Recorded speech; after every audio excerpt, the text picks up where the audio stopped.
ETV YouTube ఛానల్స్లో మీ వ్యాపార ప్రకటనల కోసం ఈ నంబర్కి కాల్ చేయండి.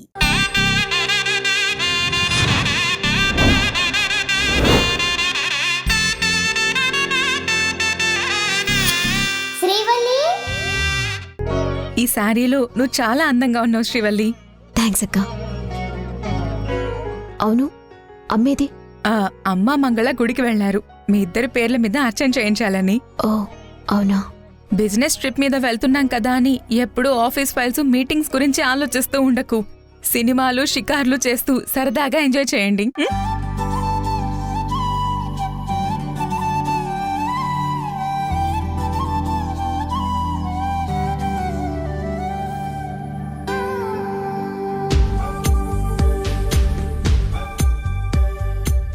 అవును శ్రీవల్లి, ఇది ఓన్లీ బిజినెస్ ట్రిప్ మాత్రమే అనుకోవద్దు.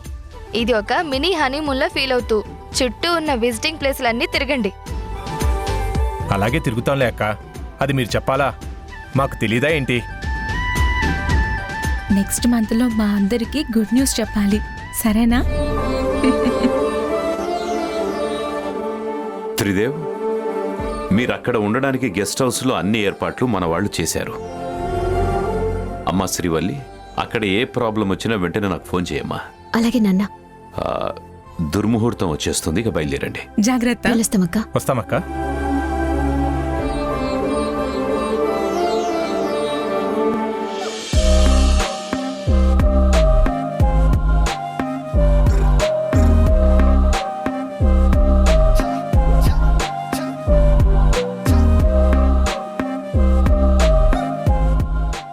ఏంటి ఇది? కారెక్కినప్పటి నుంచి ఏం మాట్లాడకుండా ఫైల్ చూసుకుంటూ ఉంది.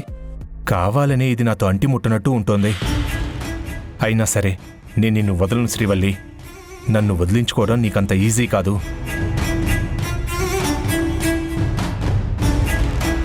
శ్రీవల్లి, మనం గెస్ట్ హౌస్కు వెళ్లే వరకు ఇలా సైలెంట్గా అన్ని డీటెయిల్స్ చూసుకుంటూనే ఉంటావా? ఏం చేయమంటావు త్రిదేవ్? ఈరోజు మీటింగ్కి వెళ్ళాలి కదా. డీటెయిల్స్ మొత్తం పూర్తిగా స్టడీ చేసి వెరిఫై చేసుకోవాలి కదా. అవన్నీ అక్కడికి వెళ్ళాక కూడా చూసుకోవచ్చు. అసలు ఈ బిజినెస్ ట్రిప్ని మనకి లాంగ్ డ్రైవ్లా ఉంటుందని ప్లాన్ చేశాను. ప్లాన్ ఏంటి? అదే, మావయ్య మనకి ఫ్లైట్ టికెట్స్ తీస్తానంటే నేను వద్దని కార్లో వెళ్తామని చెప్పాను. ఇలా లాంగ్ డ్రైవ్ చేస్తూ ఇద్దరం కలిసి వెళ్తుంటే హాయిగా ఉంటుంది కదా, అందుకని. మనం వెళ్లే ఊరికి ఫ్లైట్ లేదు, ఆ విషయం నీకు తెలియదనుకుంటా. అఫ్కోర్స్, వైజాగ్ వరకు ఉన్నాయి కదా, అక్కడి నుంచి బై రోడ్ వెళ్తే సరిపోయేది.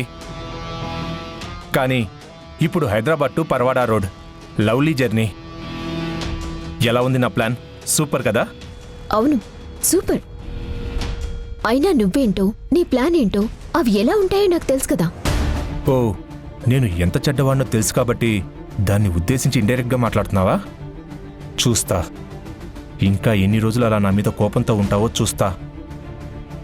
ఈ రోజు రాత్రి వేసే ప్లాన్ సక్సెస్ చేస్తూ నువ్వు నన్ను ఏం చేయలేని పరిస్థితికి తీసుకొస్తా.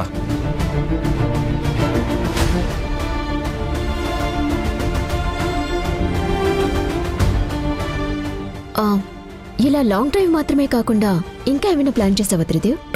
లేదు శ్రీవల్లి, ఇంకేం ప్లాన్ చేయలేదు. ప్లాన్ చేసినా నువ్వు చెప్పవులే, అదేంటో నేనే తెలుసుకోవాలి. అంటే? అదే, సర్ప్రైజ్ ఏమైనా ప్లాన్ చేసావేమో అన్న ఉద్దేశంతో అంటున్నాను. అలాంటిదేం లేదు శ్రీవల్లి. నీతో ఏకాంతంగా ఎక్కువసేపు గడిపే టైం దొరుకుతుందని ఇలా రోడ్ జర్నీ ప్లాన్ చేశాను. అంతకు మించైతే ఏం లేదు. నువ్వంటే నాకు ప్రాణం కాబట్టి ప్రతి క్షణం నీతో ఉండాలనేది నా ఆశ. అవునా? నిజమా? నిజం శ్రీవల్లి. నీకు ఇష్టం లేదా ఏంటి? నాకు ఎక్కువసేపు జర్నీ చేయటం నచ్చదు. నీకు జర్నీ నచ్చకపోవడం కాదు, నాతో కలిసి ప్రయాణించడం నచ్చదని నాకు తెలిసిలేవే.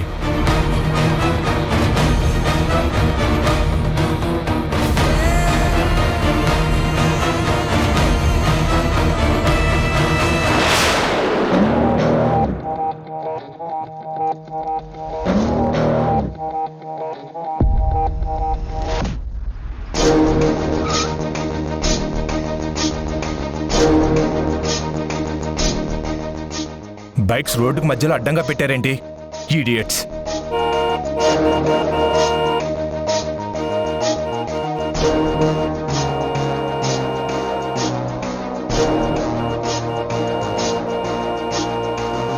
అరే మామ సూపర్ రా, అలాగే వదులుతూ ఉండు, నేను ఇన్స్టాలో అప్లోడ్ చేస్తా.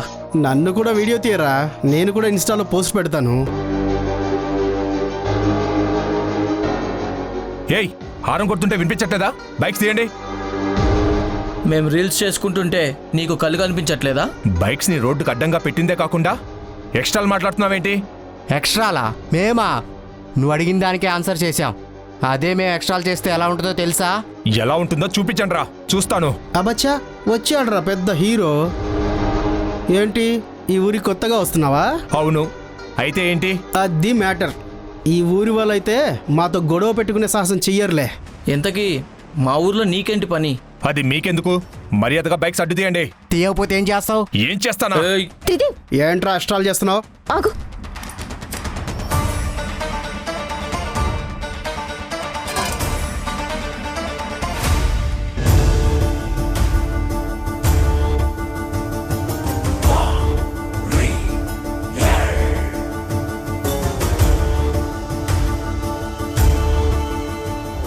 వాళ్ళతో కూడా ఎందుకు? వదిలేసే. ఎక్స్క్యూజ్ మీ, మేము అర్జెంటుగా వెళ్ళాలి. మాకు ఈ ఊళ్ళో నీలవేణి గారితో మీటింగ్ ఉంది. ప్లీజ్ ఆ బైక్ తీసి మాకు దారివ్వండి. ఇది అడిగే పద్ధతి. అందంగా ఉన్న వాళ్ళకి ఎలా అడగాలో అన్నీ తెలుసురా. మేడం గారు అడిగారు కదా, బండి తీసేయండి రా.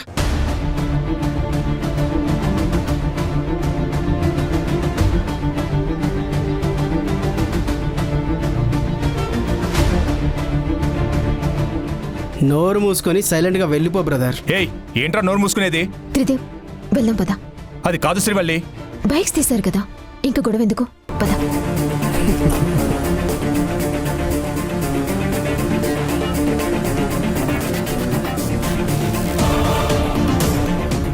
శ్రీవల్లి వాడు బఫూన్లా ఉన్నా మేడం మాత్రం సాలిడ్గా హీరోయిన్ లానే ఉందిరా.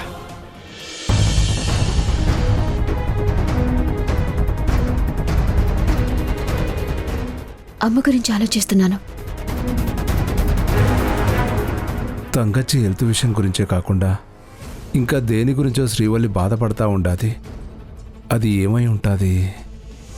దినేష్ని ఇంట్లో నుంచి పంపించేసిన దాని గురించి అయినా అయి ఉండొచ్చు. మరి ఎందుకు అనేది ఎలా తెలుసుకోవాలి? తన మనసులో బాధని ఎవరికీ చెప్పదు శ్రీవల్లి. ఏంటో ఏమీ అర్థం కావడం లేదు. లడ్డూ, లడ్డూ, లడ్డూ, తంగచ్చి, అంత పరధ్యానంగా ఏం ఆలోచిస్తున్నావు? ఏం లేదు తంగచ్చి. సరిగాని డాక్టర్ అపాయింట్మెంట్ ఉంది కదా, హాస్పిటల్కి వెళ్ళాలి, మర్చిపోయావా? లేదు తంగచ్చి, కార్ రెడీగానే ఉన్నది, వెళ్దాం పదా. ఏంటి కల్పన, చాలా హ్యాపీగా ఉన్నట్టున్నావు? నీలో నువ్వే నవ్వుకుంటున్నావు. శ్రీవల్లి త్రిదేవులు చాలా లక్కీ కదండి. బిజినెస్ ట్రిప్ అయినా భలేగా లాంగ్ డ్రైవ్ కి వెళ్లారు. అలా లాంగ్ డ్రైవ్ కి వెళ్ళడం అంటే నాకు చాలా ఇష్టం. అవునా? నీకు లాంగ్ డ్రైవ్ అంటే అంత ఇష్టమా? నాకెప్పుడు చెప్పనే లేదు. నువ్వేం వరీ కాకు, రేపు నేను మావయ్యని అడుగుతాను. మానస సరోవరం వరకు నిన్ను లాంగ్ డ్రైవ్ తీసుకెళ్తాను. ఏంటి, మనం లాంగ్ డ్రైవా? అవును, వద్దా? అమ్మో, నేను రానండి. అదేంటి ఇప్పుడు ఇష్టం అన్నావు, వెళ్దామంటే వద్దంటావేంటి? మీతో లాంగ్ డ్రైవ్ అంటే ప్రాణాల మీద ఆశలు వదిలేసుకోవాల్సిందే. ఏం మాట్లాడుతున్నావు? అంటే నాకు డ్రైవింగ్ రాదంటున్నావా? నేనంటాం కాదు, మీకు తెలీదా? వీధి చివరి వరకు డ్రైవ్ చేస్తేనే 2 సార్లు యాక్సిడెంట్ చేశారు. అలాంటిది నీతో లాంగ్ డ్రైవ్ అంటే? ఏదో కార్ ప్రాబ్లం వల్ల ఎప్పుడు అలా జరిగింది, అది నా తప్పేం కాదు. అయినా మనకిప్పుడు లాంగ్ డ్రైవ్లు అవసరమా? మనకి పెళ్ళై 10 సంవత్సరాలైంది. అయితే ఏంటి, వెళ్ళకూడదా? వెళ్ళకూడదు అవినాష్. పులిని చూసి నక్క వాతులు పెట్టుకున్నట్టు ఉద్యోగం ఓడగొట్టుకుని ఇల్లరికప్పు అల్లుడి హోదాలో ఆఫీస్కి వెళ్ళి పెద్ద జాబ్ చేస్తున్నట్టు బిల్డప్లు ఇస్తూ పెళ్ళాం సంపాదనతో తిని కూర్చునే నీకు లాంగ్ డ్రైవ్లేంటి? కొంచెమైనా ఆలోచించాలి కదా. అంటే నీలాగా ఆలోచించాలా సిస్టర్? నాలాగా అంటే? అదే సిస్టర్, ఎటువంటి పని చేయకుండా ఖాళీగా ఉంటూ కనపడ్డ ప్రతి వాళ్ళతో కయ్యానికి కాలు దువ్వాలని ఆలోచించాలా అని అడుగుతున్నాను. అవినాష్, ఎందుకు సిస్టర్ అలా గొంతు చించుకుంటారు? ఏమండి మీరు ఆగండి. వదినా, ఆయన ఖాళీగా ఏమీ తిని కూర్చోవడం లేదు. గతంలో చేసిన చిన్న పొరపాటుని సరిదిద్దుకోవడానికి ఆఫీస్కొచ్చి నాన్న చెప్పిన ప్రతి పనిని ఒక్క రూపాయి కూడా తీసుకోకుండా సిన్సియర్గా చేస్తున్నారు. ఇక సంపాదన అంటావా? భార్యాభర్తల్లో ఎవరు సంపాదిస్తే ఏంటి, ఇద్దరూ సమానమే కదా. లేదు కల్పన, నువ్వు బాధపడతావని మావయ్య కనీసం ఆ పనులైనా చెప్తున్నారు. నువ్వనేదానివి లేకపోతే మీ ఆయన సున్నా. జీతం లేని కూలి చేస్తే ఏంటి, చెయ్యకపోతే ఏంటి కల్పన? దానివల్ల ఉపయోగం ఏముంది? ఉద్యోగం పురుష లక్షణం అన్నట్టు మగాడు పనంటూ చేస్తే దానికొక విలువ ఉండాలి, అందుకు తగిన ప్రతిఫలము ఉండాలి. నేను తలుచుకుంటే ఇప్పటికిప్పుడు మీ ఆయన కంటే పెద్ద ఉద్యోగం చేయగలను, అంతకంటే ఎక్కువ సంపాదించగలను. మాటలు కాదు, చేతలు కావాలి అవినాష్. ఏంటమ్మా, ఏంటి డిస్కస్ చేస్తున్నారు? ఏం లేదు నాన్న, వదినా మేము ఏదో సరదాగా మాట్లాడుకుంటున్నాం. ఓహో, సీత హాస్పిటల్కి వెళ్దామా? పదండి.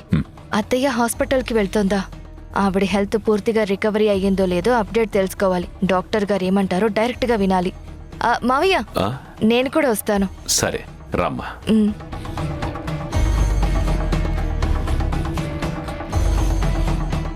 రాను రాను సిస్టర్కి నోరు బాగా ఎక్కువ అవుతుంది కల్పన. తన గురించి తెలిసిందేగా, వదిలేయండి.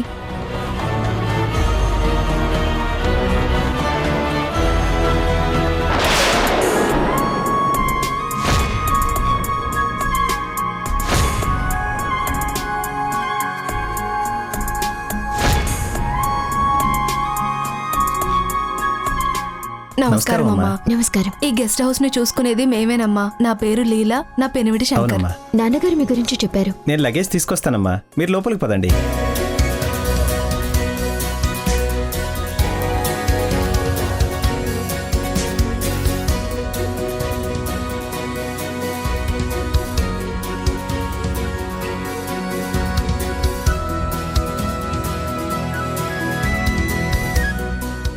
నేను మీ గురించి చాలా విన్నానమ్మా. ఏం విన్నావు? కంపెనీలో పనిచేసే వాళ్ళందరికీ బోనస్లు ఇస్తారని, వాళ్ళ కష్టాలు తెలుసుకుని మరీ తీరుస్తూ ఉంటారని, కంపెనీ వర్కర్స్ ని ఫ్యామిలీ మెంబర్స్ లా చూసుకుంటారని తెలుసుకున్నానమ్మా. అవునా? అవునమ్మా, మీరు చాలా మంచివారు, అందరికీ సాయం చేసే గుణం కలిగిన వారని కూడా తెలుసమ్మా. ఇవన్నీ నీకెలా తెలుసు? మా ఊరు అబ్బాయి ఒకడు మీ కంపెనీలోనే ఉద్యోగం చేస్తున్నాడమ్మా. వాడు చెప్పాడు, అయ్యగారి అతన్ని చదివించి ఉద్యోగం ఇచ్చారు. మీ మనసు కూడా అయ్యగారి లాంటి గొప్ప మనసని వాడు చెప్పాడమ్మా. అదిగోనమ్మా, అటువైపు ఒక రూమ్ ఉంది, తరువాత ఇటువైపు కూడా ఒక రూమ్ ఉంది. మీ ఇష్టం అమ్మా, మీకు నచ్చితే ఈ రూమ్లోనే ఉండండి, లేదంటే పైన కూడా రూమ్ ఉంది, అక్కడ ఉండండి. మీరు వస్తున్నారని తెలియగానే అన్ని రూమ్లు క్లీన్ చేసి పెట్టాం మేడం. సరే, పై రూమ్లో ఉందాం శ్రీవల్లి. అమ్మా, మీరు పొద్దున ఎప్పుడో బయలుదేరారని అయ్యగారు చెప్పారు. ఎంత లేట్ అయిందంటమ్మా?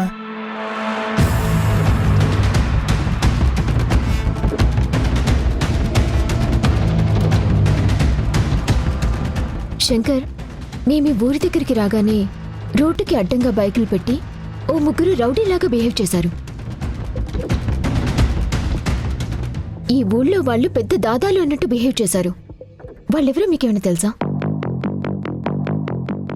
ముగ్గురంటే వాళ్ళు కుర్ర వెదవలా అమ్మా? అవును, కుర్రాళ్ళే, కానీ కొంచెం కూడా కామన్ సెన్స్ లేని వెదవల్లాగా ఉన్నారు. ఇంతకీ ఎవరు వాళ్ళు? వాళ్ళ పేర్లు అరుణ్, విశాల్, రమేష్. ఈ ఊరికి పట్టిన దరిద్రం ఏదైనా ఉందంటే అది వాళ్లే. వాళ్ళని చదువుకోమంటే చదువు అబ్బక అలా అల్లరి చిల్లరగా ఆకతాయిల్లా తిరుగుతుంటారు. గాలి వెదవలు కదమ్మా, రోడ్ల మీద వెళ్లే డబ్బున్న వాళ్ళని చూస్తే అలా తిక్కవేషాలు వేస్తూ ఉంటారమ్మా. వాళ్ళలా ప్రవర్తిస్తుంటే ఎవరు ఏమి అనరా? అలాగే చూస్తూ ఉంటారా? పోలీస్ కంప్లైంట్ ఇచ్చి జైల్లో పడేయాల్సింది. బురద మీద రాయేస్తే అది మన మీదే పడుతుంది కదా బాబు. అలాగే వీళ్లతో పెట్టుకుని అనవసరమైన గొడవలు తెచ్చుకోవడం ఎందుకు అని వాళ్ళ జోలికి ఎవ్వరూ వెళ్లరు బాబు. పైగా వాళ్ళ అమ్మా నాన్నలు చాలా మంచివాళ్ళు. వాళ్ళ మొహాలు చూసి అందరూ సైలెంట్గా ఉంటున్నారు. సైలెంట్గా ఉంటున్నారు కదా అని దాన్ని అలుసుగా తీసుకొని వాళ్ళు ఇంకా రెచ్చిపోతున్నట్టున్నారు. మిమ్మల్ని ఏమైనా అన్నారా అమ్మా? ఏమనలేదు, కనిపించారు అంతే. అయినా పోక్రి వెధవులతో మీకెందుకులేమ్మా, మళ్ళీ ఎక్కడైనా కనిపించినా పట్టించుకోకండి. ఇంతకీ ఇక్కడ ఎవరినో కలవడానికి వచ్చారని చెప్పి అయ్యగారు అన్నారు. ఇంతకీ ఎవరమ్మా వాళ్ళు? నీలవేణి గారు.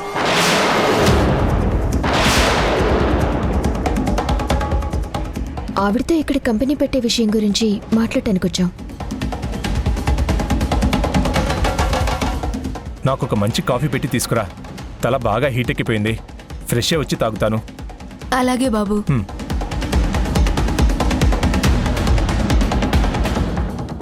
పోయి ఆవిడ్ని కలవడానికి వచ్చారంటే వీళ్ళు. కొత్తగా పెట్టబోయే కంపెనీకి ఇన్వెస్ట్మెంట్ చేయాలని పిలిచింది. ఆ కంపెనీ గురించి డీటెయిల్స్ ఏం చెప్పలేదు. అవసరం లేదు. ఆవిడ ఏం చెప్పినా అందులో ప్రాఫిట్ లేనిదే అడుగు ముందుకు వెయ్యదు. నీలవేణి గారు ఎలాంటి వారో మీకు పూర్తిగా తెలియదనుకుంటా.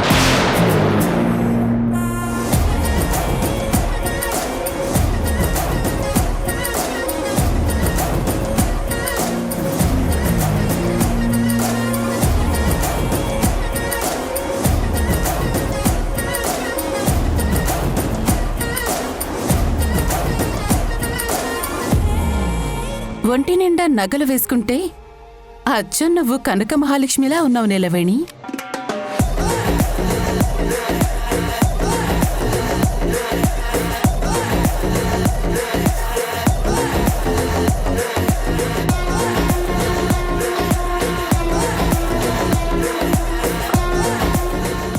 నమస్కారం నీలవేణి గారు. కూర్చోండి.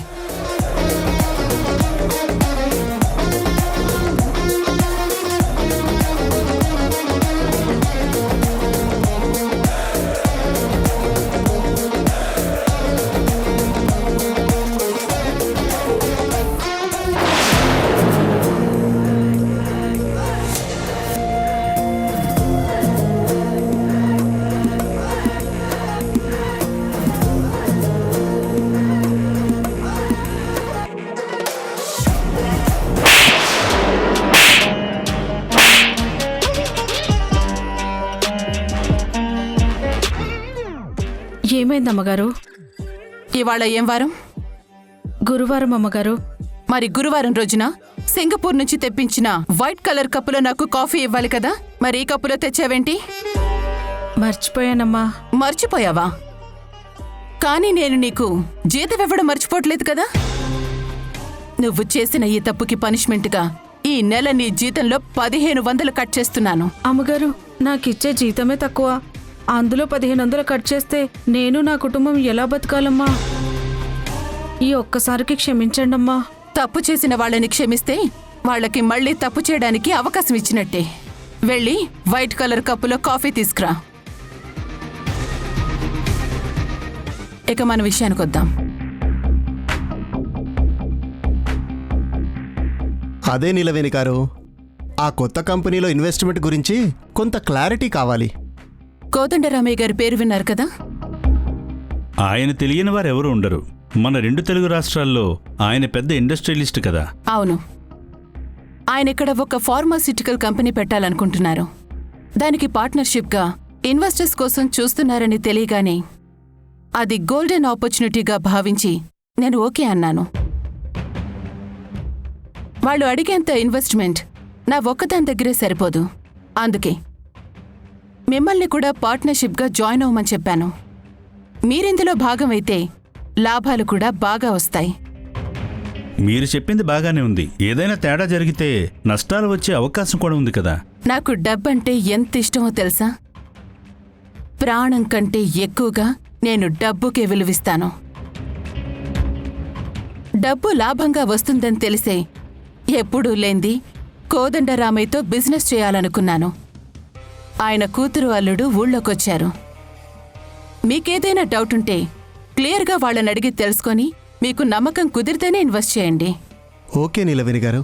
అమ్మగారు,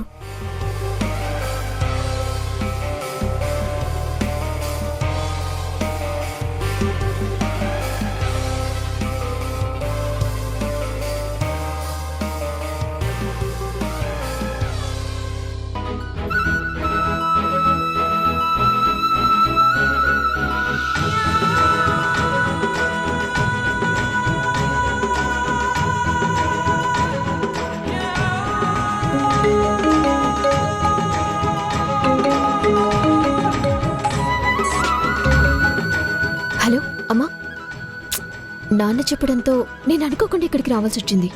టైంకి నేను అక్కడ లేను. నేను లేకుండా నువ్వు హాస్పిటల్కి వెళ్లాల్సి వస్తుంది. నేనొక్కదాన్ని వెళ్తున్నట్టు మాట్లాడతావేంటి శ్రీవల్లి? నాతో పాటు మీ నాన్న, లడ్డు, ఆర్తి కూడా వస్తున్నారు. కానీ నేను కూడా వచ్చుంటే బాగుండేది కదమ్మా. పర్వాలేదమ్మా, మీ నాన్న ఉన్నారుగా, అన్నీ చూసుకుంటారులే. సరే అమ్మా, హాస్పిటల్కి వెళ్ళొచ్చాక డాక్టర్ గారు ఏమన్నారో నాకు చెప్పు. సరేనమ్మా, ఉంటాను.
బావా, నేను టెన్షన్గా ఉంటే నువ్వు సిల్లీ మ్యాటర్స్ మాట్లాడతావేంటి? అదేంట్రా అలా అంటున్నావు? ఏం జరిగింది? ఆ కిడ్నాపర్ దొరికాడంట. అవునా? బావా, నువ్వు ఎలా చేస్తావో ఏం చేస్తావో తెలీదు. వాడు మాత్రం ఎట్టి పరిస్థితుల్లో మన పేర్లు బయట పెట్టకుండా చూడు.